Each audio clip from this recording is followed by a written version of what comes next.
Saudara yang terkasih dalam Tuhan, hari ini kita akan bersama-sama mendengarkan firman Tuhan yang dilanjutkan dari khotbah seri yang sebelumnya, yaitu Matius pasal 4. Dan saudara, hari ini saya mengajak saudara melihat bersama-sama yang namanya janji yang hampa. Saudaraku yang terkasih dalam Tuhan, apa itu janji yang hampa? Saudara, kita tahu bahwa di dalam Matius pasal 4 ayat yang ke-9, iblis berkata begini, "Dan berkatalah kepada Yesus, semuanya itu akan kuberikan kepadamu jika engkau sujud menyembah aku." Saudara, ini adalah pencobaan yang ketiga yang dimana iblis benar-benar all out. Iblis sudah gagal di pencobaan pertama, meminta Yesus mengubah mengubah batu menjadi roti, meminta Yesus melompat dari bumbungan bait Allah di Yerusalem. Dan pencobaan ketiga, iblis tahu bahwa pencobaan pertama, kedua ditolak, dan kali ini iblis habis-habisan menawarkan apa? Semua itu akan kuberikan kepadamu. Apa semua itu? Yaitu seluruh kerajaan dunia ini. Dan iblis meminta Yesus sujud menyembah dia. Iblis menawarkan semuanya. Saudara yang terkasih dalam Tuhan, hati-hati. Dalam seri khotbah sebelumnya saya katakan bahwa kalimat "semua itu akan kuberikan kepadamu" Tuhan, itu anak-anak Tuhan kalau ucapkan, saya dengarkan itu, saya nggak gampang percaya. Saya hati-hati dulu saudara. Kenapa? Karena ini iblis ucapkan saudara. Karena ini pernah diucapkan dan keluar dari pernyataan iblis. Jangan gampang tertipu kalimat-kalimat rohani. Jangan gampang kita terlena dengan ucapan-ucapan janji rohani. Jangan gampang melihat menggebu-gebu cara rohani dengan ucapan-ucapan nasar-nasar yang tidak dipikirkan dengan sungguh-sungguh di hadirat Tuhan. Semua itu akan kuberikan kepadamu. Tuhan, aku cinta Tuhan. Tuhan, aku sungguh-sungguh sayang Tuhan. Tuhan, aku sungguh ingin menyenangkan Tuhan. Suatu hari saudara, saya dalam perjalanan mission trip saudara di sebuah pulau saudara. Dan saya lihat satu ibu dalam tim kami. Bayangkan tim kami itu hampir 40 orang. Ibu ini yang paling semangat saudara. Dia semangat, dia berkata, "Yuk layanin." Dia paling ngocehnya kuat saudara. Dia nyanyi lagu kencang sekali saudara. Sebelum kapal datang menjemput kami, dia nyanyi saudara, "Ku mau cinta Yesus selamanya, ku mau cinta Yesus selamanya." Lalu saudara, kami telat dijemput kira-kira hampir 15 menit oleh kapal yang kami pesan menuju ke pulau yang lainnya. Nah, dia nyanyi, dia datangin ke tempat-tempat berkumpul 40 orang ini, ada 3 duduk, ada, "Ayo nyanyi nyembah Tuhan. Udah ada maksud Tuhan. Tuhan rencananya baik. Ku mau cinta Yesus." Diajak nyanyi, dia bawel saudara. Kapal datang, kita naik kapal, mulai berlayar saudara. Baru berlayar sebentar, hujan deras turun, angin turun, kapal kami kecil saudara. Itu saya satu kapal dengan ibu ini. Kapal yang lain ada satu rombongan lagi. Saudara tahu yang nyanyi paling kencang tadi, yang nangis paling kencang, ya dia orangnya. Yang gemetaran dia orangnya. Yang teriak ketakutan dia orangnya. Dan keluar dari mulutnya, aduh bisa mati. Aduh dia nangis, dia ketakutan saudara. Dia peluk itu tiang kapal kencang-kencang saudara. Yang di kapal saudara, walaupun dalam keadaan panik begitu, ada yang tertawa lihat dia saudara. Saudaraku yang terkasih dalam Tuhan, iblis berkata, "Semua itu akan kuberikan kepadamu." Saudara, Yohanes pasal 8 ayat 44 berkata, "Iblislah yang menjadi bapamu dan kamu ingin melakukan keinginan-keinginan bapamu. Ia adalah pembunuh manusia sejak semula dan tidak hidup dalam kebenaran. Sebab di dalam dia tidak ada kebenaran. Apabila ia berkata dusta, ia berkata atas kehendaknya sendiri, sebab ia adalah pendusta dan bapa segala dusta." Saudara perhatikan, iblis adalah pendusta. Kalimat ini perhatikan, iblis adalah bapa segala pendusta. Saudaraku yang terkasih dalam Tuhan, karena itu saya kasih tahu kita bersama-sama, ketika iblis menjanjikan kepada Yesus dan berkata, "Semua itu akan kuberikan kepadamu." Kira-kira dia kasih nggak saudara? Kalau nyembah pun dia kasih nggak? Belum tentu kasih saudara. Iblis itu bapa segala pendusta saudara. Saudara, iblis berkata sesuatu. Ini kalimatnya, semua itu akan kuberikan kepadamu. Kalaupun dilakukan, dikasih nggak? Belum tentu. Saudara, berapa banyak saudara yang mencari sampai ke gunung-gunung, di bawah pohon, duduk menanti janji, bertapa, lakukan segala sesuatu, cari kekayaan ke gunung yang dikatakan keramat, cari kekayaan di bawah pohon, cari kekayaan di tempat-tempat katanya, oh ini luar biasa. Lalu berkata, kalau kesini akan kaya, kalau begini akan kaya. Oh, iblis menjanjikan, jangan percaya saudara. Kenapa? Iblis bapa segala pendusta. Nggak mungkin, sudah dilakukan pasti ada satu imbalan juga dituntut. Saudara, kalimat semua itu akan kuberikan kepadamu. Kalaupun dilakukan yang seperti yang dia minta, sudah dilakukan, belum tentu juga diberikan. Kenapa? Dia bapa segala pendusta. Suatu hari ada semua kisah imajiner, saudara. Kisah imajiner ini sangat menyentuh saudara, lucu saudara, tapi menyatakan sebuah kebenaran bahwa iblis bapa pendusta. Ada satu orang dibawa, dia tur saudara, dan dibawa tur kemana? Ke neraka saudara.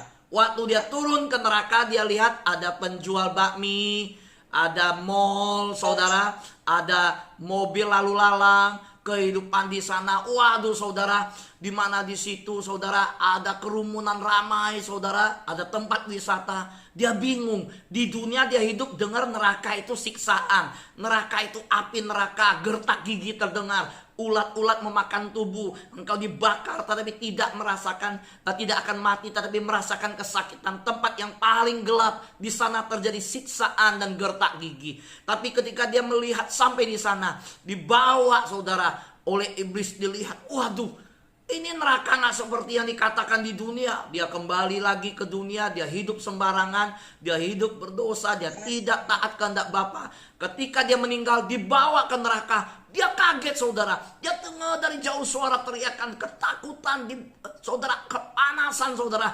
Ada orang-orang disiksa. Dia protes, dia berkata kepada iblis yang bawa dia, lu kenapa begini tempatnya?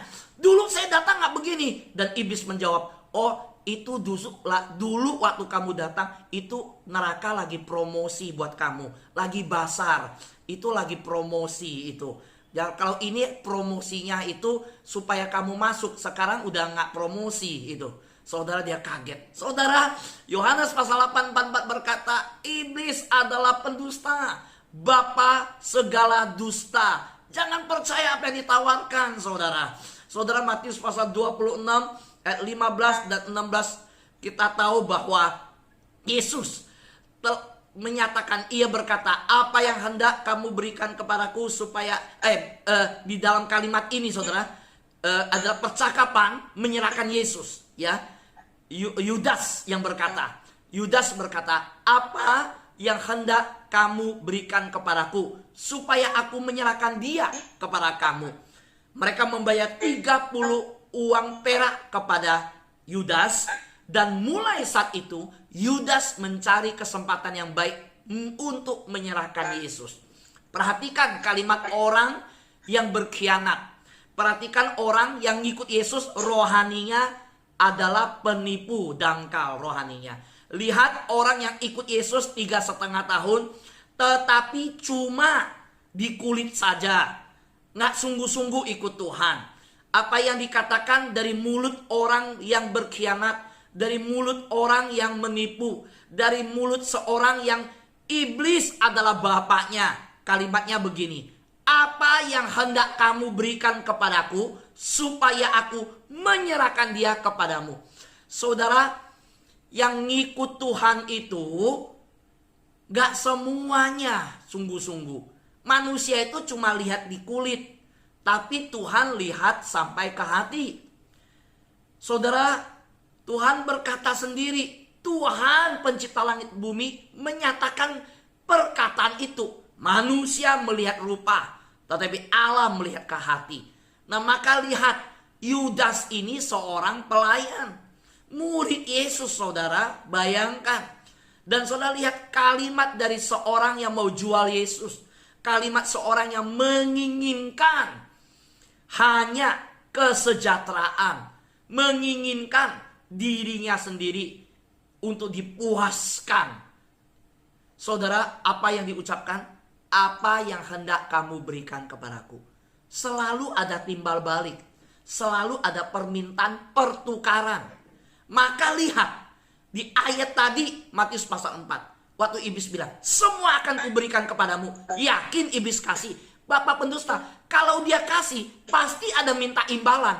Maka waktu iblis bilang, semua aku berikan kepadamu, tapi kamu sembah aku. Makanya saya ajarkan di khotbah yang sebelumnya, hati-hati ketika ucapkan kalimat. Lihat orang yang ucap kalimat, semua Tuhan kuberikan kepada Tuhan. Lihat, kadang-kadang di balik itu ada motivasi meminta. Tuhan, aku cinta, aku berikan, semua aku berikan kepada Tuhan. Hati-hati, di balik itu ada udang di balik bakwan.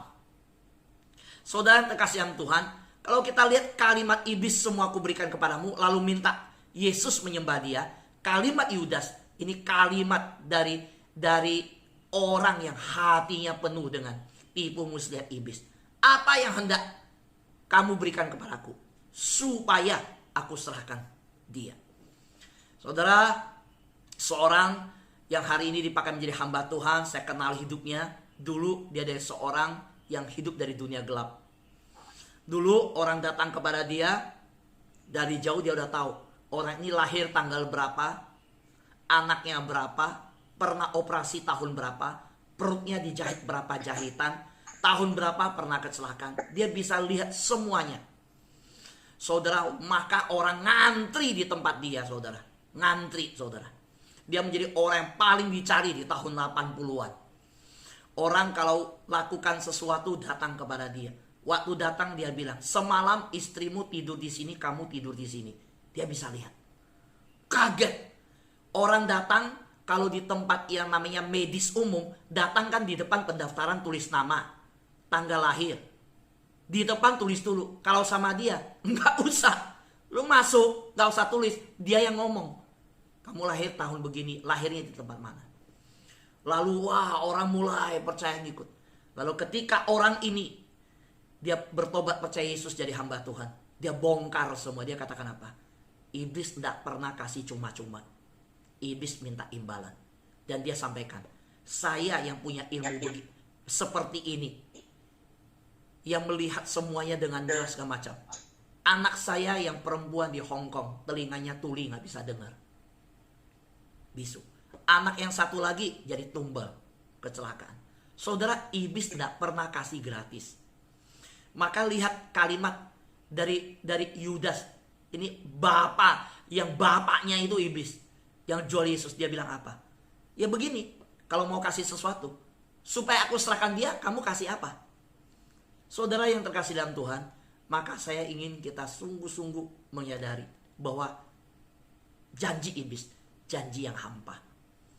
Semua itu kuberikan kepadamu, dia berkata. Itu janji yang hampa. 2 Korintus pasal 11 ayat 14 berkata, hal itu tidak usah mengherankan, sebab iblis pun menyamar sebagai malaikat terang. Wah, saudara tahu malaikat terang? Nampaknya seperti malaikat, rupanya seperti malaikat. Hati itu yang bukan malaikat. Hati itu penuh dengan perkataan-perkataan bapa segala pendusta. Penuh dengan karakter hidup yang ngikut bapa segala pendusta. Maka ketika bicara integritas, integritas bukan bercara hanya penampakan di kulit, tapi di dalam juga. Karena apa yang mengalir keluar, terungkap keluar, berasal dari dalam. Maka luar dan dalam itu sama. Bukan luar saja, dalam gak sama. Yang ditampakkan luar, dalam harus sama.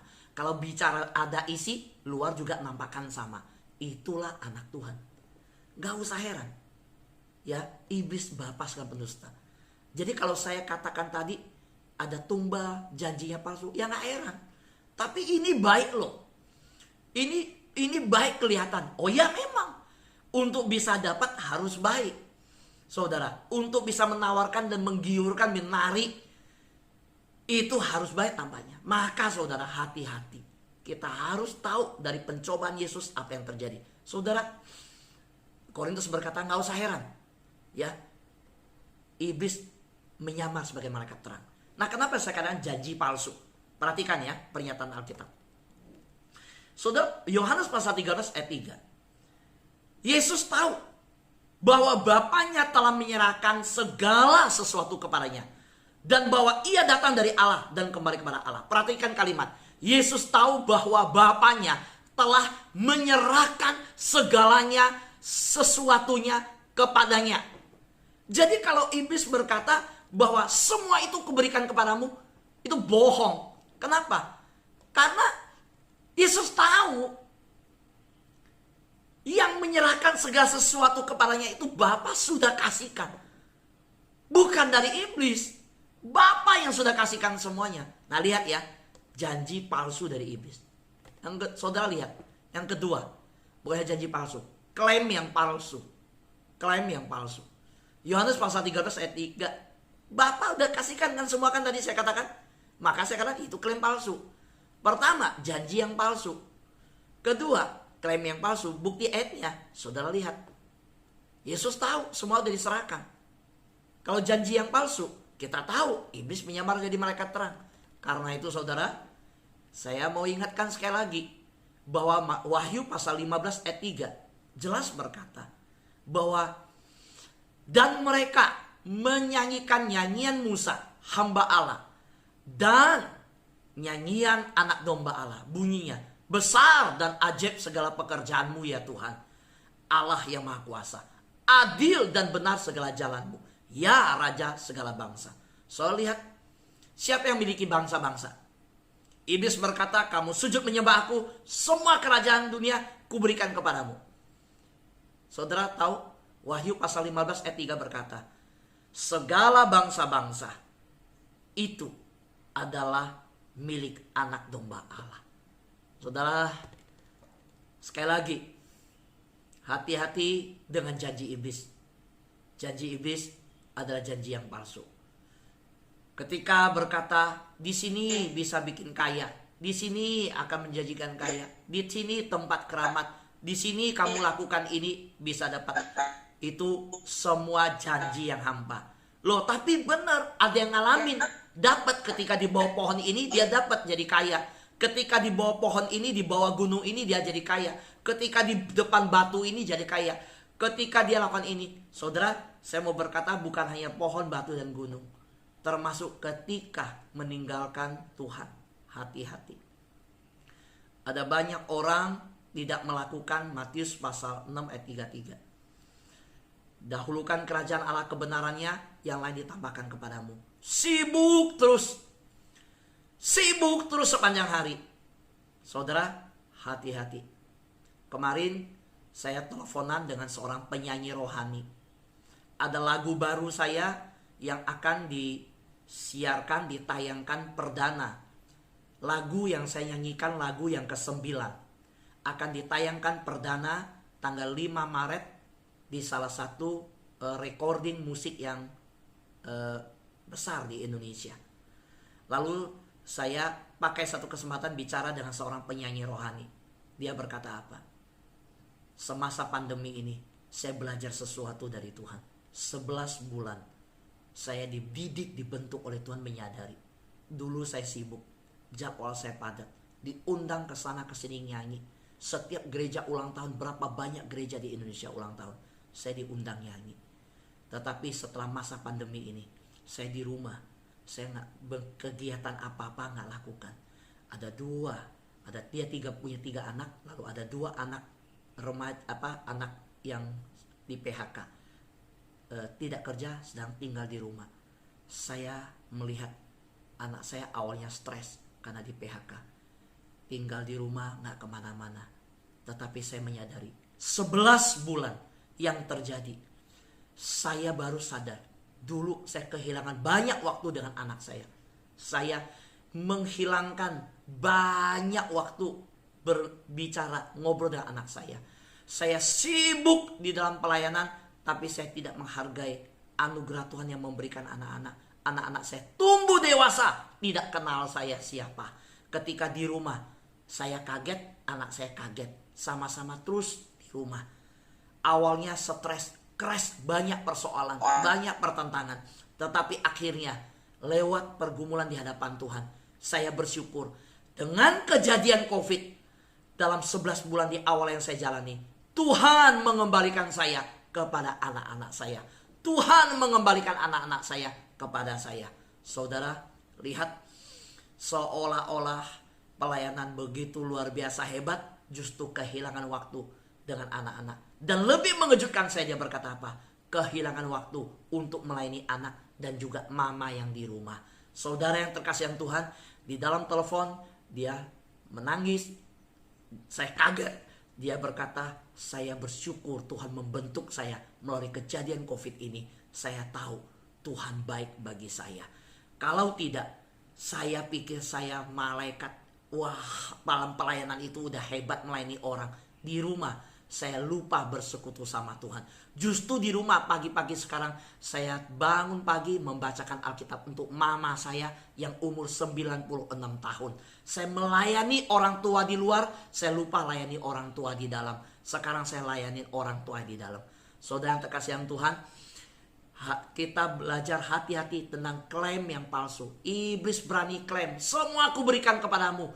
Ternyata Yesus sudah tahu itu semua. Yohanes pasal 13 ayat 3. Yesus tahu Bapa telah serahkan semua kepada dia. Bukan iblis yang serahkan semua. Saudara, sekali lagi, ingat bangsa-bangsa milik Tuhan. Hati-hati dengan dua klaim iblis itu. Dan saya mengajak kita bersama-sama pagi hari ini. Teduhkan hati kita di hadapan Tuhan. Cari kerajaan Allah kebenarannya. Ingat, Tuhan telah memberikan banyak janji kepada kita dan mengundang kita datang kepada Dia. Yuk kita datang kepada Tuhan dengan tekun setiap hari. Mencari Tuhan dengan sungguh-sungguh. Percayalah, janji Tuhan bukan janji yang palsu. Berbeda dengan janji iblis. Klaim di dalam Tuhan, janji Tuhan adalah janji yang bisa dipercaya. Bukan janji seperti iblis yang adalah bapa segala pendusta.